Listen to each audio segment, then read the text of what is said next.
Hi, everybody. I'm here with Adam Starr, who is lead recruiter at Lilt. And we've just been taking a look at poetry together, and he's going to give me some feedback. So, Adam, what do you think? Hey, I love it. I love it. I am continually impressed by the features that you all have developed and are coming out with. Um, Starting at kind of a high level initial impression, I continue to like the color scheme and that it's subtle. It's not in your face. It's minimalistic. Don't know if you have this, but I would encourage you to come up with a dark mode. Um, Yeah, I really enjoy dark mode, and I know a lot of folks do, and maybe just making it native to the device settings is a nice way to do it. I like that on the solution screen where you have the icons that you're starting to add images that quickly identify what you want to go into, because I think that's a big differentiator. Um, Love the fact that you got AI underpinning the things that you've shown me, and obviously that's very not that I'm trying to plug Lilt, but obviously it's always on my mind, so it's very very tied into what we're doing at Lilt.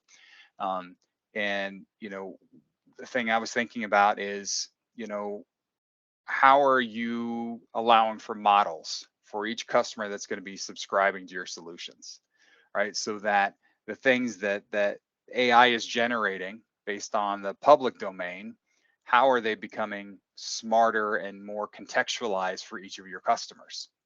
Yeah. Right. So you showed me that great example of building a business case, right? So building a business case for the average CTO, and then the next level of for my specific CTO for my company, and how powerful that could be, right?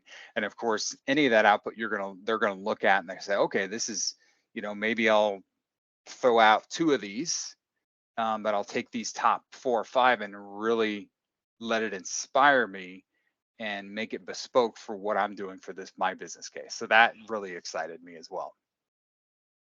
I mean, on your comment about dark mode, yeah, we haven't done that, but it's such a great comment. You're absolutely correct. I always use, if I'm looking at something, especially on my phone, I always have it on dark mode, and that's the right thing to do. So we will do that. Um, and like in terms of how do we make it better and better for each organization, we're collecting the metadata across all of the users. There's 240 or so companies using this product at this point, and we're collecting metadata, which is allowing us to understand the correlation between certain types of actions and what that leads to in terms of success. Mm-hmm. How are we determining success? Partly it's to do with simple user feedback, thumbs up and thumbs down on each other's content assets. Partially it's to do with the number of times that a piece of information has been shared or copied. Partially it's to do with if, for example, a user is utilizing our enablement packs when they go out, or social media posts or things like that. We have got links, any links that are embedded, we're tracking the number of clicks through. We're not tracking who's clicking through or anything like that, like a marketing automation system, but we are tracking the number. And so that goes into the like feedback. We're going to be enabling this year, we're going to be enabling recruiters with automatic recommendations based on that metadata we're collecting. So for example, somebody writes a subject heading that's got 10 words in it. There will be an automatic message which is, hey, recommendation, cut this down to 7, because 7 words in the subject heading normally creates a better outcome. We're also going to have coaching ideas coming in, so to managers. So you might get a message that says, hey, Adam, Sarah's producing lots of great content. Bob's producing less great content. You might want Bob to spend half an hour with Sarah to talk about like how to get better, that type of thing. Might be a little bit more diplomatic than that, but that type of thing as well. So the truth is we don't have enough data to yet at this point to be able to enable all those things that we want. But really good, really good points, and certainly something that we're going to be moving forward with. Yeah, love that.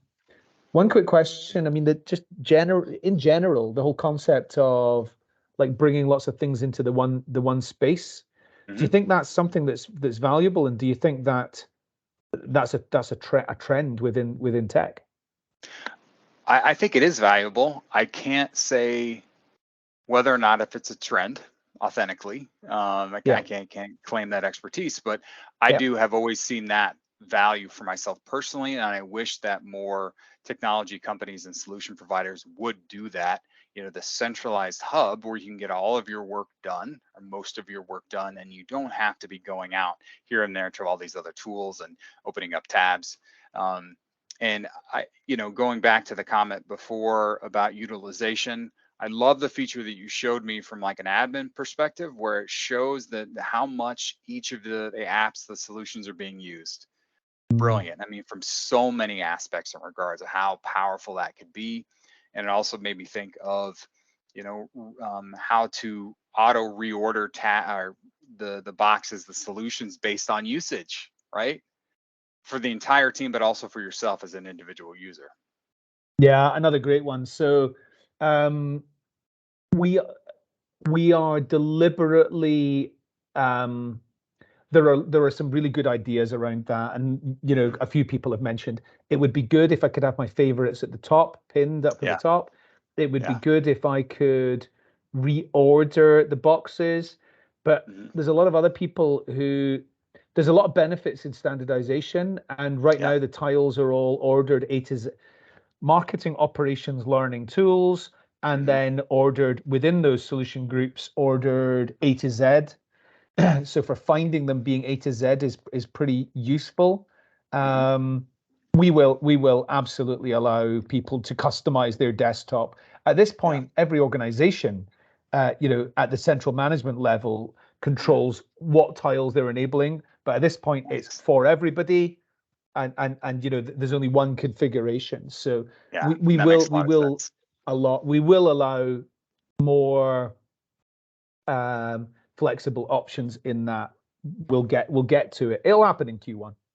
Yeah, nice. I love that. Yeah, from just getting started and doing your user testing and looking at the usage and the data, it does make a lot of sense. Just keep everything kind of locked down and standardized, so you have a solid foundation, right? A baseline of where to go from there. Yeah. Adam, thank you very much for your time. It's been great to talk to you, and thanks for your questions, and thanks for taking some time to look over poetry with me. My pleasure. Thank you, Adam, and congratulations, and look forward to what the future holds for you.